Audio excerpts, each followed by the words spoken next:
बिस्मिल्लाहिर्रहमानिर्रहीम। Dear student, last class के अंदर हमने बात की थी proliferative disorder of white blood cell, और हमने सिंपल ये डिस्कस किया था कि proliferative disorder of white blood cell के अंदर यानी लिम्फोमा और ल्यूकीमिया और दोनों के अंदर डिफरेंस क्या है। सिंपली हमने ये डिस्कस किया था कि ल्यूकीमिया के अंदर भी जो हेमाटोपोइटिक स्टेम सेल्स होते हैं या जो प्रिकर्सर सेल होते हैं वाइट ब्लड सेल के, उसके अंदर एबनॉर्मल ग्रोथ या मेलिग्नेंट ट्रांसफॉर्मेशन या न्यूप्लास्टिक वाली ग्रोथ स्टार्ट हो जाती है। अब भी लिम्फोमा के अंदर भी सिमिलर न्यूप्लास्टिक ग्रोथ होती है precursor cell of white blood cell के अंदर, लेकिन जो क्लिनिकल प्रेजेंटेशन होती है पेशेंट की, अब अगर बोन मेरो के अंदर वाइट ब्लड सेल या जो प्रिकर्सर वाइट ब्लड सेल है या जो मेलिग्नेंट वाले सेल है, अगर वो बोन मेरो के अंदर डिफ्यूज है और पेरिफेरी में कम है, तो इट्स मीन कि दिस इज ल्यूकीमिया। अगर बोन मेरो के अंदर उसने एबनॉर्मल एक मास बनाया हुआ है या पेरिफेरल टिश्यू के अंदर उस प्रिकर्सर सेल या जो न्यूप्लास्टिक टिश्यू है उसने एक मास बनाया हुआ है, तो फिर हम उसको कहते हैं कि दिस इज कॉल्ड लिम्फोमा। इसके अलावा जो neoplastic proliferative disorder of white blood cell है, ठीक है, जो आज के हमारे मेन टॉपिक है वो है neoplastic disorder of white blood cell. Primarily हम इसको 3 क्लासेस में डिवाइड करते हैं। एक को हम कहते हैं लिम्फोइड न्यूप्लेसिया, माइलॉइड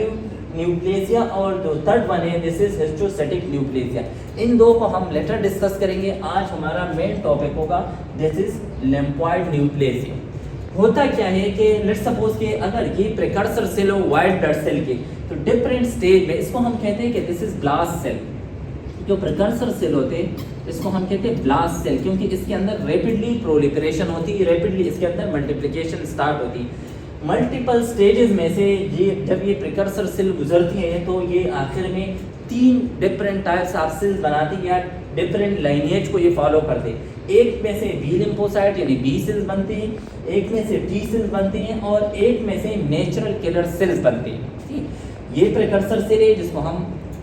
उस ब्लास्ट सेल कहते हैं, और ये आखिर में मल्टीपल स्टेजेस में से या स्टेप में से गुजरते हैं, और एट द एंड हमारे पास mature B cell, B lymphocyte, T lymphocyte और natural killer cell, small amount में नेचुरल किलर सेल में ये सेल कन्वर्ट हो जाते हैं। ये नॉर्मल फेनोमेना है। नॉर्मल इस सेल के कैरेक्टरिस्टिक क्या होते हैं कि ये वेल प्रोलिफरेशन इसके अंदर होती है, और जो मल्टीप्लिकेशन है इस सेल की वो नॉर्मली विल कंट्रोल होते हैं। मीन्स कि जब इसके अंदर प्रोलिफरेशन स्टार्ट हो जाती है तो उसको सिग्नल मिलता है, तो प्रोलिफरेशन ये स्टॉप करवा देता है। अब लिम्फोइड न्यूप्लेसिया के अंदर खराबी क्या आती है कि अगर इस प्रिकर्सर सेल के अंदर जेनेटिकली म्यूटेशन आ जाती है, ठीक है, अगर इसके अंदर जेनेटिकली म्यूटेशन आ जाती है तो फिर ये मल्टीपल स्टेप में से जब ये सेल गुजरेगी तो एट द एंड हमारे पास जो बी सेल, टी सेल और नेचुरल किलर सेल होंगे वो नॉर्मल या मेच्योर नहीं होंगे, यानी वो फंक्शनल सेल नहीं होंगे। अब अगर म्यूटेशन स्टार्ट वाले पॉइंट्स के अंदर है, लेट्स सपोज के यहाँ से लेके यहाँ तक ये जो स्टेजेस है इसको अगर हम नाम दे दें कि this is early stages of development, early stages, ये इस प्रिकर्सर या इस ब्लास्ट सेल की अर्ली स्टेज है। अगर इसके अंदर एबनॉर्मल प्रोलिफरेशन यहाँ पे हो, इस स्टेज के अंदर हो, इस स्टेज के अंदर हो, इस स्टेज के अंदर हो, तो उस कंडीशन के अंदर जो कंडीशन डेवलप होगी उसको फिर हम नाम देंगे, मैं बाद में एक्सप्लेन कर दूंगा कि एक्यूट ल्यूकीमिया या एक्यूट और क्रोनिक ल्यूकीमिया में क्या डिफरेंस है। लेकिन अगर इस अगली स्टेज के अंदर नॉर्मली ग्रोथ स्टार्ट हो जाए, न्यूप्लास्टिक वाली ग्रोथ इस वाले सेल्स के अंदर हो, तो जो ये सेल्स बनेंगे ये सेल फिर हमें नॉर्मल सेल नहीं होंगे, ये मेच्योर बी सेल नहीं होंगे, या ये मेच्योर टी सेल या नेचुरल किलर सेल नहीं होंगे, मीन के ये फंक्शनल सेल फिर नहीं बनेंगे। अब दूसरी इंपॉर्टेंट चीज़, अगर इस सेल्स के अंदर न्यूप्लास्टिक वाली ग्रोथ हो, ठीक है, तो इसकी जो प्रोलिफरेशन होती है वो अनलिमिटेड होती है, ठीक है, यानी इस सेल को अगर फिर सिग्नल मिलते हैं कि आप प्रोलिफरेशन स्टॉप कर दो इस प्रिकर्सर या इस ब्लास्ट सेल को, तो ये उसको रिफ्यूज कर देते हैं। तो हम सिंपली याद रखेंगे रिफ्यूज टू स्टॉप प्रोलिफरेशन,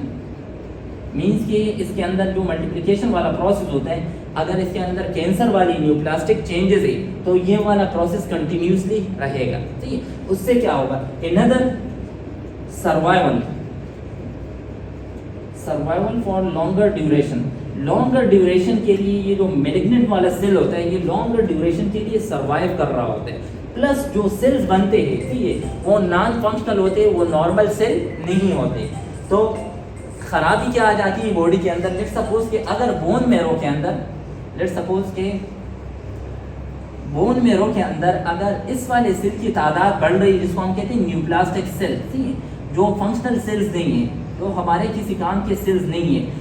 ठीक है, लेट्स सपोज कि एक सेल के अंदर भी अगर मैलिग्नेंट ट्रांसफॉर्मेशन हो जाए, ठीक है, तो वो सेल के अंदर रैपिडली मल्टीप्लिकेशन होती है और बोन हाउस या जो बोन मेरो है वो बढ़ जाता है इस न्यूप्लास्टिक वाले सेल से। तो जो हेल्थी सेल्स है, ब्लास्ट सेल्स है, ठीक है, उसको ये किक कर रहे होते हैं, उसके लिए स्पेस कम पड़ जाता है, ठीक है। प्लस ऊपर से जितने भी ग्रोथ फैक्टर होते हैं वो ये वाले सेल यूटिलाइज कर रहे होते हैं, या जो मिनरल विटामिन जितनी भी चीज़ें होती है वो ये इस्तेमाल कर रहे होते हैं, क्योंकि हमें पता है कि cancer tissue act as a parasite. अब अगर यही वाला कैंसर, अच्छा दूसरी खराबी क्या आ जाती है कि इसके अंदर पेशेंट को जो क्लिनिकल मैनिफेस्टेशन या साइन सिम्टम होती है वो मेनली दो चीज़ों की वजह से होती है। एक हमारे पास फंक्शनल सेल यानी बी सेल, टी सेल और नेचुरल किलर सेल जो फंक्शनल होते हैं, जो नॉर्मल सेल होते हैं, इनकी तादाद हमारे पास कम हो जाती है। प्लस जो एबनॉर्मल सेल्स है, ठीक है, जो कैंसर वाले न्यूप्लास्टिक वाले सेल्स है, इनकी तादाद हमारे बॉडी के अंदर इंक्रीज हो जाती है, इसकी इंक्रीज हो जाती है, ठीक है, और जो नॉर्मल सेल है उनकी तादाद डिक्रीज हो जाती है। प्लस ये वाले जो सेल्स है बी सेल, टी सेल और नेचुरल किलर सेल जो नॉर्मल है, जो फिजियोलॉजिकल इसका जो रोल है कि ये एंटीबॉडीज बनाते हैं, ये सेलुलर इम्यूनिटी के अंदर काम कर रहा होता है और ये वायरस इन्फेक्टेड सेल को एलिमिनेट करते हैं, फिर वो वाला प्रोसेस हमारे पास नहीं होता है। तो मेनली जो क्लिनिकल मैनिफेस्टेशन पेशेंट के अंदर होती है या जो खराबी होती है मेनली वो ड्यू टू इंक्रीज न्यूप्लास्टिक वाले सेल इंक्रीज हो जाती है, ब्लास्ट सेल, प्लस जो हेल्थी सेल है, जो normal mature B cell, T cell और नेचुरल किलर सेल है, उनकी तादाद कम हो जाती है। अब आती है समटाइम हम वर्ड यूज़ करते हैं कि एक्यूट ल्यूकीमिया है या क्रोनिक ल्यूकीमिया है, इन दोनों के अंदर डिफरेंस क्या है? डिपेंड कर रहा होता है क्रोनिक और एक्यूट। अगर अर्ली स्टेज के अंदर मेलिग्नेंट वाले ग्रोथ या न्यूप्लास्टिक वाली ग्रोथ है यहाँ से लेके यहाँ तक इस स्टेज के अंदर, तो फिर हम उस कंडीशन को कहते हैं कि this is called acute leukaemia. क्यों हम